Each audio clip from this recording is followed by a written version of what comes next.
Ain't no way.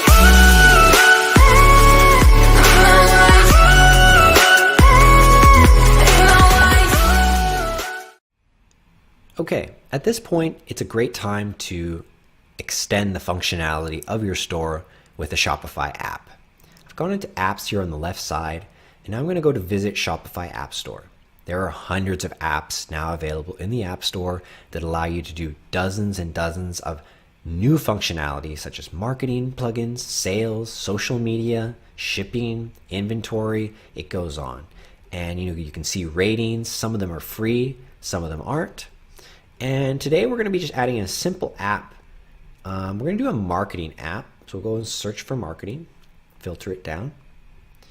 And the one I want to add is Promo Bar. So it's a free plugin. We just go ahead and click on it. And you simply click Get, and the functionality will be added to your website. It's that simple. We install the app, and then we're being brought to a settings area that you can always access back into the apps area. So as you can see, I've already actually preset in all this information. What we're getting up here is a bar at the top that is a very clear call to action and a discount. So scooters are all 25% off. I've put it right here in the text. Here's the button info. Click here to buy now. And I've also added a link, which I simply got by going back to my online store, clicking navigation, or even faster, you could just simply open up your online store. And what I want to do is go to my scooters page, and I want to link directly to this product. So I would just simply copy and paste that URL from the browser, take it back over here, and as you can see, I've already entered it. On the right, you're going to see bar properties. Why don't we change this to red? I think it stands out a little bit more. Maybe a darker red, perfect. Button color, I'm going to go green. Yeah, it really stands out now. I mean, you're free to do whatever you want. I mean, a yellow bar looks pretty good as well. It's totally up to you.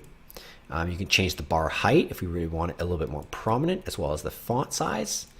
And you can set whether you want it to stick to the top fixed, or as it scrolls down, or does it go to the bottom of the page. All up to you. You simply go save. Oh, we have to turn it on here. So you can turn this off at any time. Maybe you only temporarily want it. So we'll go ahead and save that again.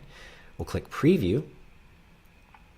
Now, of course, our store is locked, so it brings up this. But here we can see it. If we go into our store and refresh, I think it'll just take a minute. It should pop up. There it is. So now our store, we're in our store. The user's here, and he gets to see this big bar at the top. This is, wow, scooters are 25% off. Click here to buy now. You click, and here you are in the scooter. You're going to want to make sure that the marketing message is 25% off. Maybe it should say $30 off, because that's what the product says right here. And then go add to cart. Bam, here they are in the cart. Of course, I've added this multiple times over the last few hours. And it's as simple as that. Now, of course, you can go into here and probably extend this more, different options in different apps. If we go back into the App Store, there's just dozens and dozens of apps. Now, don't forget, some apps aren't going to work that great.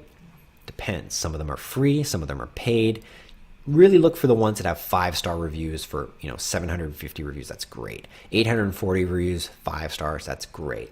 You really want to use the best apps because you don't want your store to have issues, and also you want apps that don't have issues with other apps. Sometimes you install 2 apps and they conflict. You don't want to do that. But really, it's up to you what you want to add. Maybe consider things like, where are some areas that I could really use some automation to help me out? Is it in reporting? Is it in accounting? Is it in inventory? A lot of these applications can really make your life a lot easier and actually can make your store look pretty awesome. So that's how you install an app.